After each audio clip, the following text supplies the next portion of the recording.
During the meeting of the OSCE Foreign Ministers, head of the organization, Linde, expressed concern over the lack of progress in achieving political settlement of the situation in Donbas. She called on the parties to respect all the rights of people who are on opposite sides of the contact line, especially humanitarian. Humanitarian needs must prevail over political considerations. Crossing points should be open on both sides of the contact line to ensure that civilians have access to their rights wherever they reside in Ukraine.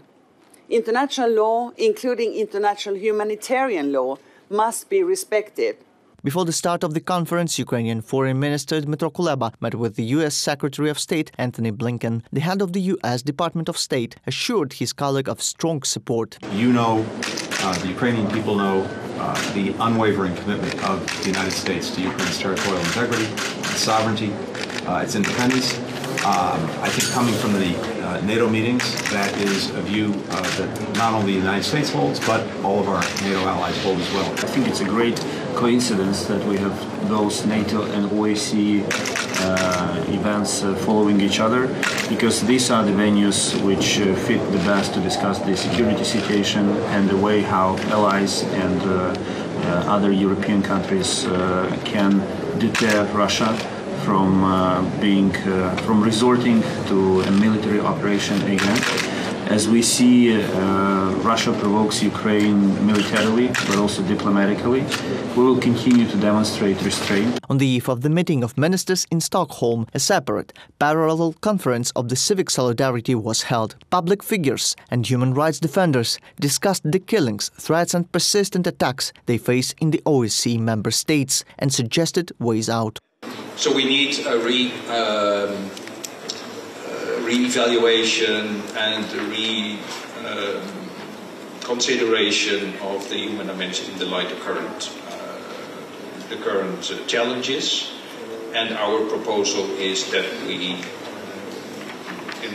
devise a procedure whereby between now and 2025, the 50th anniversary of the Helsinki Agreements, parallel conference of the civic solidarity was held. Public figures and human rights defenders discussed the killings, threats and persistent attacks they face in the OSCE member states and suggested ways out. The participants of the conference argued that in most countries of the former Soviet Union, which are now members of the OSCE, observers and missions record a huge number of human rights violations, among which there are already new signs. For instance, face recognition system in Russia to identify protesters, even with masks on their faces.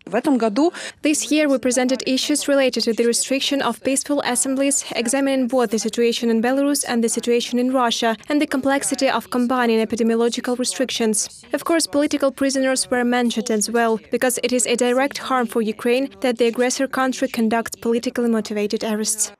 At the same time, other problems faced by human rights defenders were also mentioned at the conference. These include the persecution of groups that protect migrants, persecution of women's organizations and individual representatives of the LGBT movement, and many other issues that relate to the safety of public action in the OSCE member states. We have the opportunity to look for common ground and jointly develop resolutions and change the focus, including in approaches to the security system. Because in recent years, the concepts of security have been revised. What is security? What does it look like? Since there is such a traditional view of security, what is about military security, state security? We're approaching from the other side from the point of view of human security. Human rights activists will try to convey all these questions to the distinguished participants of the meeting of the OSCE Foreign Ministers, which will last until the 3rd of December, reported by Nick Starkov and Alexei Matsuka from Stockholm for UATV News.